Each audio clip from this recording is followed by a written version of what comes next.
ओम शांति। 28 जुलाई 2022 के ईश्वरीय महावाक्य। पहले एक नज़र मुरली के मुख्य पॉइंट्स पर।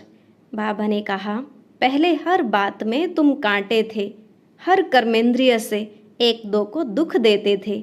अब प्रतिज्ञा करो, इन कर्मेंद्रियों से तुम कभी किसको दुख नहीं देंगे। जैसे बाप दुख हरता सुख करता है, वैसे बच्चों को भी बनना है। कोई को भी दुख नहीं देना है, हर एक को सुख धाम का ही रास्ता बताना है।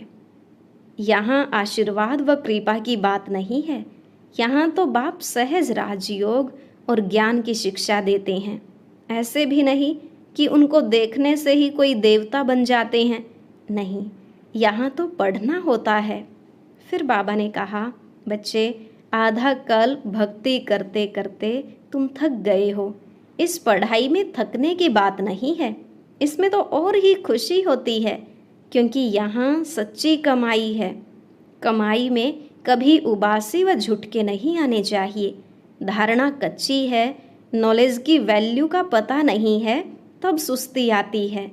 बाप की याद में बैठने से भी बहुत कमाई होती है, इसमें थकना नहीं चाहिए। तुमको अथक बनना है। अथक अर्थात पुरुषार्थ कर कर्मातीत अवस्था को पाना है। परहेज के लिए बाबा ने समझाया, तुम्हें कोई भी अपवित्र वस्तु नहीं खानी। घर में रहते भी जो ट्रस्टी हैं, सब कुछ बाबा का समझकर खाते हैं, सो यज्ञ का ही खाते हैं। और लास्ट में बाबा ने कहा, योगिन के हाथ का बनाया हुआ भोजन मिले तो तुम्हारी बहुत उन्नति हो जाए, योग से बहुत मदद मिलेगी, अवस्था भी बहुत अच्छी हो जाएगी। सारा दिन शिव बाबा की याद में रहकर स्वदर्शन चक्र फिराते हुए कोई भोजन बनाए, ऐसे योगी चाहिए। अब सुनते हैं महावाक्यों को विस्तार से। बाबा ने कहा, मीठे बच्चे, तुम्हें पढ़ाई में कभी थकना नहीं है, अथक बनना है। अथक बनना अर्थात कर्मातीत अवस्था को पाना। प्रश्न, तुम बच्चों ने अभी कौन सी प्रतिज्ञा की है और क्यों? उत्तर, तुमने प्रतिज्ञा की है कि किसको भी दुख नहीं देंगे, सबको सुख का रास्ता बताएंगे। दूसरा प्रश्न, किन बच्चों की पालना यज्ञ से होती है? उत्तर, जो अपने को ट्रस्टी समझते हैं, अर्थात पूरा दिल से सब कुछ सरेंडर करते हैं। वह रहते भी ग्रस्त व्यवहार में हैं, धंधा भी करते हैं, लेकिन ट्रस्टी हैं, तो जैसे शिव बाबा के खजाने से खाते हैं। गीत, तुम ही हो माता पिता, तुम ही हो बंधु सखा, तुम ही हो। ओम शांति। बच्चों को बाप मिला है और अब अनुभव से कहते हैं कि बरोबर कांटे से फूल और कोई बना नहीं सकते। भारत दैवी फूलों का परिस्तान था, अभी कांटों का जंगल है। तुम बच्चे अभी जो सुनते हो वह महावाक्य सुनते हो। यह सुनाने वाला ऊंचे ते ऊंच बाप है ना। उनकी हर एक बात महान है, महान सुख का सागर है, महान ज्ञान का सागर है, महान शांति का सागर है। बच्चे अच्छी रीति समझ चुके हैं। आगे हर बात में कांटे थे, हर कर्मेंद्रियों से एक दो को दुख ही देते थे। अब हम खुद ही कर्मेंद्रियों से किसको दुख न देने की प्रतिज्ञा करते हैं। जैसे बाप दुख हरता सुख करता है, वैसे बच्चों को भी बनना है। कोई को भी दुख नहीं देना है, हर एक को सुख धाम का ही रास्ता बताना है। यह सब ब्रह्मा कुमार कुमारियाँ किसकी मत पर चलते हैं? श्रीमत पर। ब्रह्मा की मत गाई हुई है। यूं तो सभी को कह देते हैं गुरु ब्रह्मा, गुरु विष्णु, परंतु गुरु को फिर भगवान नहीं कहा जाता, उन्हों को देवता कहा जाता है। माता पिता भी उनको नहीं कह सकते। बाबा ने समझाया है, लौकिक माता पिता से तो अल्पकाल सुख का वर्षा मिलता है, वह मिलते हुए भी फिर पारलौकिक माता पिता को याद करते हैं। ब्रह्मा विष्णु शंकर को तो नहीं याद करेंगे, उनको माता पिता नहीं कहेंगे, वे तो सूक्ष्म वतनवासी है ना। उनको ब्रह्मा देवताए नमः, विष्णु देवताए नमः कहते हैं। इतने सब बच्चे किसको माता पिता कह न सके। स्वर्ग में लक्ष्मी नारायण को भी सब माता पिता नहीं कह सकते। यह पारलौकिक माता पिता के लिए गाते हैं। तुम माता पिता हम बालक तेरे, तुम्हारी कृपा से सुख घनेरे। बहुत करके आशीर्वाद कृपा बहुत मांगते हैं। अभी तुम बच्चे जानते हो बेहद का बाप कैसे आशीर्वाद अथवा कृपा करते हैं। ऐसे तो नहीं कहते हैं आयुष्मान भव चिरंजीवी भव। बाप तो आकर सहज राजयोग और ज्ञान की शिक्षा देते हैं।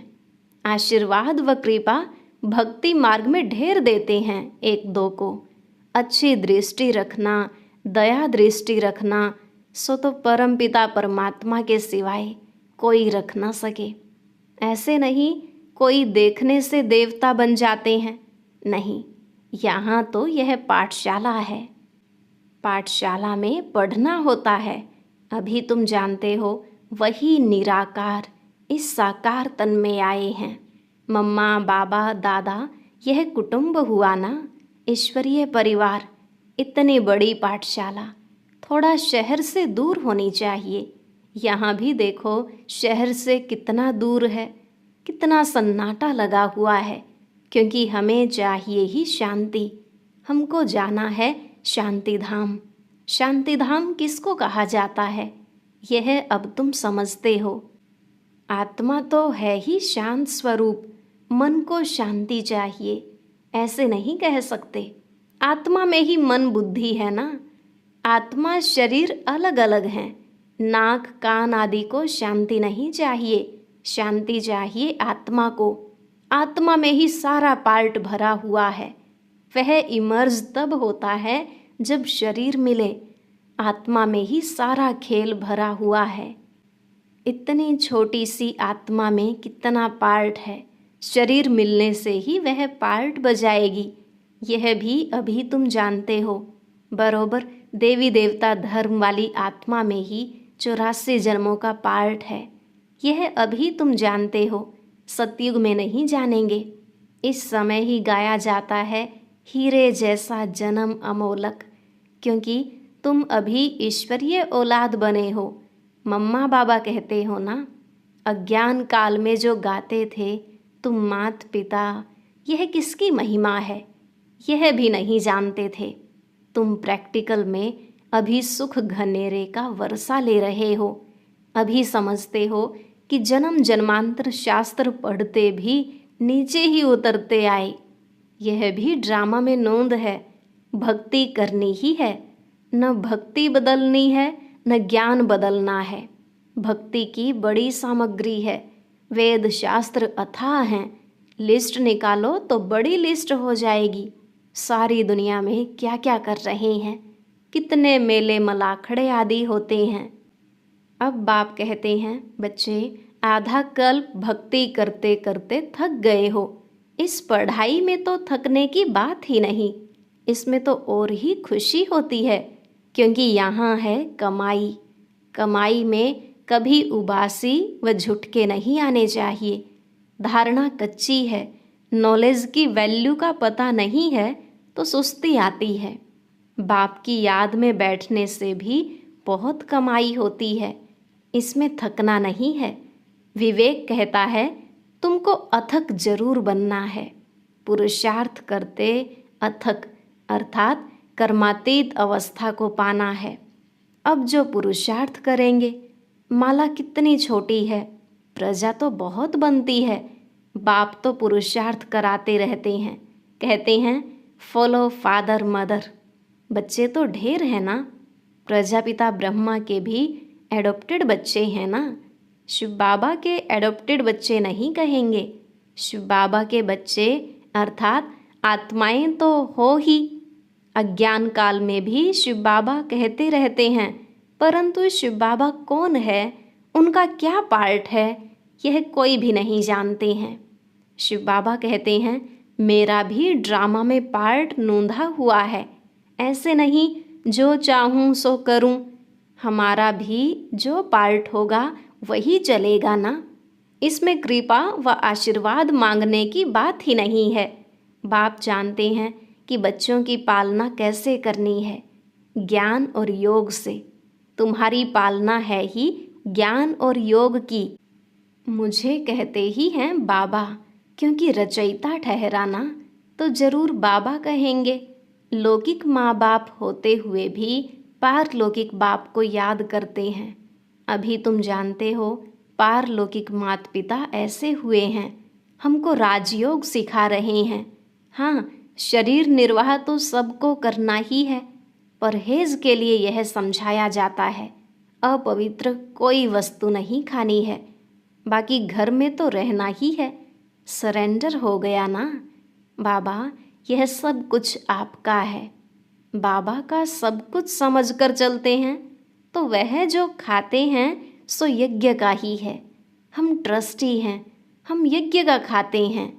वो तो सतोगुणी ही है। अगर अर्पण में नहीं है, अपने को ट्रस्टी नहीं समझते, तो फिर वह यज्ञ का नहीं हुआ। पहले तो अपने को ट्रस्टी समझना है। मनुष्य कहते भी हैं कि ईश्वर ही सबको देने वाला है। देवताओं की पूजा करते हैं, समझते हैं उन्हों द्वारा मिलता है, गुरु से मिलता है, ऐसे भी समझते हैं। परंतु देने वाला सबको एक ही है, सबका दाता एक है। भक्ति मार्ग में हर एक ईश्वर के पास ही इंश्योर करते हैं, समझते हैं दूसरे जन्म में मिलेगा। तुम भी सब कुछ बाबा के पास इंश्योर करते हो। यह शिक्षा मिलती है दूसरे जन्म के लिए। अच्छे कर्मों का फल मिलता है। ईश्वर अर्पणम करते हैं, ईश्वर को अर्पण अर्थात इंश्योर करते हैं। वह है इनडायरेक्ट और यह है डायरेक्ट। वह परम पिता परमात्मा को जानते नहीं तो सब कुछ अर्पण नहीं कर सकते। यहाँ तो सब कुछ अर्पण करते हैं। बाप कहते हैं अपने को ट्रस्टी समझो। तुम जो खाते हो वह समझो हम शिव बाबा के यज्ञ से खाते हैं। संभाल भी करनी होती है। कोई तमोगुणी भोग लगा न सके, मंदिर में भी शुद्ध भोग लगता है। वह वैष्णव ही रहते हैं। विकारी तो सभी हैं। निर्विकारी श्रेष्ठ शरीर यहाँ आए कहाँ से? लक्ष्मी नारायण के श्रेष्ठ शरीर है ना। भ्रष्टाचारी विकारी को कहा जाता है। अभी तुम बच्चे समझते हो हम माता पिता के सम्मुख बैठे हैं, जिनको आधा कल्प पुकारा है। आधा कल्प भक्ति करने वाले ही यहाँ आएंगे। बहुत तीखी भक्ति करते हैं। तुम बच्चों को फिर तीखा ज्ञान उठाना है, थोड़े में ही राजी नहीं होना है। कितनी पॉइंट्स दी जाती हैं समझाने के लिए।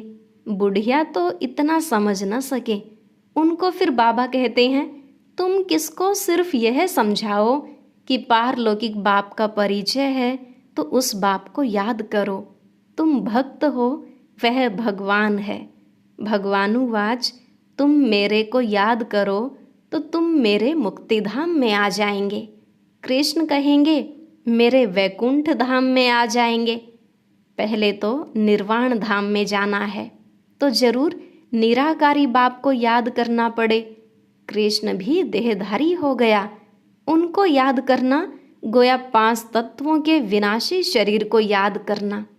यह तो भक्ति मार्ग हो गया। अब तुम बच्चे जान गए हो कि भक्ति का कितना विस्तार है।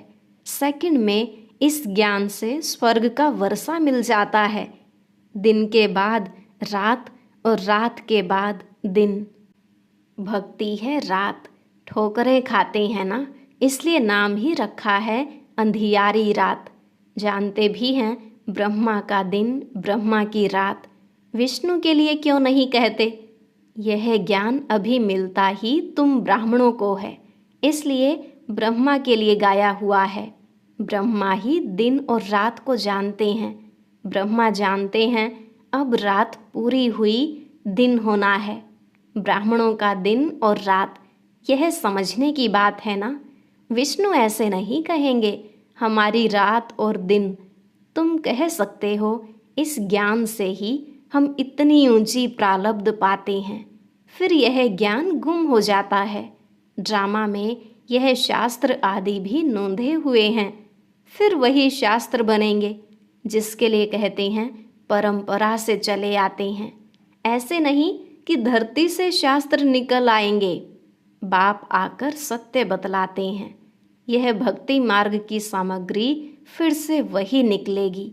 बूढ़ी माताओं को यह भी याद करा दो, ऊंचे ते ऊंचे है शिव बाबा, जो परमधाम में रहते हैं। जहाँ आत्माएं रहती हैं वह है ऊंचा ठाव, मूल वतन। फिर सूक्ष्म वतन में है ब्रह्मा विष्णु शंकर। फिर स्थूल वतन में आओ तो पहले लक्ष्मी नारायण का राज्य है, जो नई रचना बाप रच रहे हैं, पतितों को पावन बना रहे हैं। कहते भी हैं पतित पावन आओ, तो जरूर सारी सृष्टि पतितों की है, उनको आकर पावन बनाते हैं। जो मेहनत करेंगे वही पावन दुनिया में आएंगे। मूल बात है अपने बाप और घर को याद करना। सबको यही कहो, हे आत्माएं, अब घर जाना है, तुम आत्माओं को ले जाना है।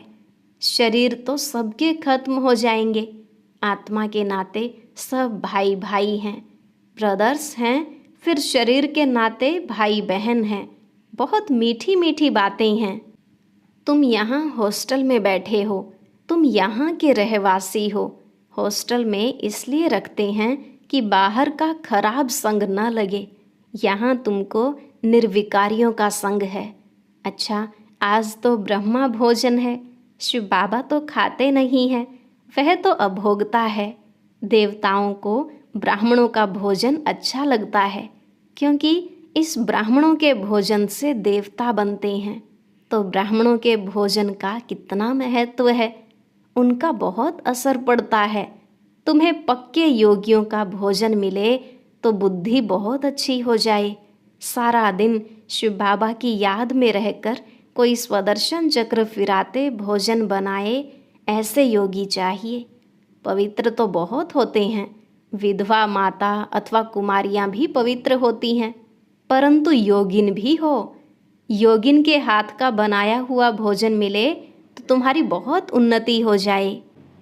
5-7 ऐसे योगी बच्चे हों जो याद में रहकर भोजन बनाएं, इससे तुम्हारी अवस्था बहुत अच्छी हो जाएगी, योग में बहुत मदद मिलेगी। अच्छा, मीठे मीठे सिकिलधे बच्चों प्रति माता पिता बाप दादा का याद प्यार और गुड मॉर्निंग। रूहानी बाप की रूहानी बच्चों को नमस्ते। रूहानी बच्चों की रूहानी बाप दादा को नमस्ते नमस्ते, गुड मॉर्निंग, शुक्रिया बाबा शुक्रिया। धारणा के लिए मुख्य सार। पहला पॉइंट, माता पिता को फॉलो करते हुए ज्ञान योग से सबकी पालना करनी है, उसी पालना में रहना है, ज्ञान योग में तीखा जाना है। दूसरा पॉइंट, पवित्र और योगिन के हाथ का भोजन खाना है। बुद्धि को शुद्ध बनाने के लिए भोजन की बहुत परहेज रखनी है। आज का वरदान, स्व परिवर्तन द्वारा विश्व परिवर्तन के निमित्त बनने वाले सर्व खजानों के मालिक भव। स्व परिवर्तन द्वारा विश्व परिवर्तन के निमित्त बनने वाले सर्व खजानों के मालिक भव। बाबा ने कहा, आपका स्लोगन है, बदला न लो बदल कर दिखाओ। स्व परिवर्तन से विश्व परिवर्तन। कई बच्चे सोचते हैं यह ठीक हो तो मैं ठीक हो जाऊं, यह सिस्टम ठीक हो तो मैं ठीक रहूं, क्रोध करने वाले को शीतल कर दो तो मैं शीतल हो जाऊं, इस खिटखिट करने वाले को किनारे कर दो तो सेंटर ठीक हो जाए। यह सोचना ही रॉन्ग है। पहले स्व को बदलो तो विश्व बदल जाएगा। इसके लिए सर्व खजानों के मालिक बन समय प्रमाण खजानों को कार्य में लगाओ। स्लोगन, सर्व शक्तियों की लाइट सदा साथ रहे तो माया दूर से ही भाग जाएगी। सर्व शक्तियों की लाइट सदा साथ रहे तो माया दूर से ही भाग जाएगी। और अब सुनते हैं आज का अव्यक्त ज्ञान मोती।